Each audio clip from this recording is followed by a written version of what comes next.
വിശുദ്ധ പൗലോസ്ലിഹ തെസ്സലോനിക്കക്കാർക്ക് എഴുതിയ ഒന്നാം ലേഖനം 4-ാം അധ്യായം 9 മുതൽ 12 വരെയുള്ള വാക്യങ്ങൾ. സഹോദര സ്നേഹത്തെ സംബന്ധിച്ച് നിങ്ങൾക്ക് എഴുതേണ്ടതില്ല. കാരണം പരസ്പരം സ്നേഹിക്കണമെന്ന് ദൈവം തന്നെ നിങ്ങളെ പഠിപ്പിച്ചിട്ടുള്ളതാണ്. തീർച്ചയായും മക്കെദോനിയ മുഴുവനിലുമുള്ള സഹോദരരോട് നിങ്ങൾ സ്നേഹപൂർവ്വം വർദ്ധിക്കുന്നുണ്ട്. എങ്കിലും സഹോദരരെ, ഞങ്ങൾ ഉപദേശിക്കുന്നു, സ്നേഹത്തിൽ ഉത്തരോത്തരം അഭിവൃദ്ധിപ്പെടുവിൻ.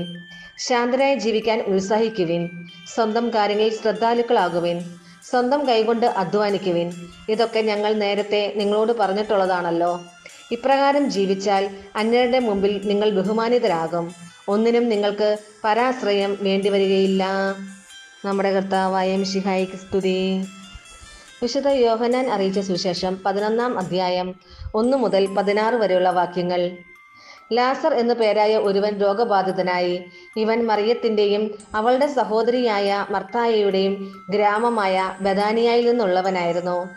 ഈ മറിയമാണ് സുഗന്ധതൈലം കൊണ്ട് കർത്താവിനെ പൂശുകയും തന്റെ തലമുടി കൊണ്ട് അവന്റെ പാദങ്ങൾ തുടയ്ക്കുകയും ചെയ്തത്. ഇവളുടെ സഹോദരൻ ലാസറാണ് രോഗബാധിതനായത്. കർത്താവേ, ഇതാ അങ്ങ് സ്നേഹിക്കുന്നവൻ രോഗിയായിരിക്കുന്നു എന്ന് പറയാൻ ആ സഹോദരിമാർ അവന്റെ അടുക്കലേക്ക് ആളയച്ചു.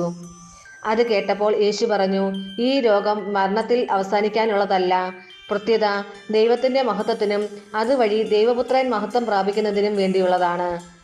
യേശു മർത്തായെയും അവളുടെ സഹോദരിയെയും ലാസറിനെയും സ്നേഹിച്ചിരുന്നു. എങ്കിലും അവൻ രോഗിയായി എന്ന് കേട്ടിട്ടും യേശു താൻ താമസിച്ചിരുന്ന സ്ഥലത്ത് തന്നെ 2 ദിവസം കൂടി ചെലവഴിച്ചു. അനന്തരം അവൻ ശിഷ്യന്മാരോട് പറഞ്ഞു, നമുക്ക് വീണ്ടും യൂദയായിലേക്ക് പോകാം. ശിഷ്യന്മാർ ചോദിച്ചു, ഗുരു, യഹൂദർ ഇപ്പോൾ തന്നെ നിന്നെ കല്ലെറിയാൻ അന്വേഷിക്കുകയായിരുന്നല്ലോ, എന്നിട്ട് അങ്ങോട്ട് പോവുകയാണോ? യേശു പ്രതിവചിച്ചു, പകലിന് 12 മണിക്കൂറില്ലേ? പകൽ നടക്കുന്നവൻ കാൽ തട്ടി വീഴുന്നില്ല, ഈ ലോകത്തിന്റെ പ്രകാശം അവൻ കാണുന്നു. രാത്രി നടക്കുന്നവൻ തട്ടി വീഴുന്നു, കാരണം അവന് പ്രകാശമില്ല.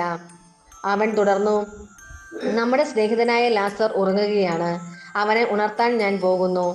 ശിഷ്യന്മാർ പറഞ്ഞു, കർത്താവേ, ഉറങ്ങുകയാണെങ്കിൽ അവൻ സുഖം പ്രാപിക്കും. യേശു അവന്റെ മരണത്തെക്കുറിച്ചാണ് സംസാരിച്ചത്. എന്നാൽ നിദ്രയുടെ വിശ്രമത്തെക്കുറിച്ചാണ് അവൻ പറഞ്ഞതെന്ന് അവർ വിചാരിച്ചു. അപ്പോൾ യേശു വ്യക്തമായി അവരോട് പറഞ്ഞു, ലാസർ മരിച്ചുപോയി.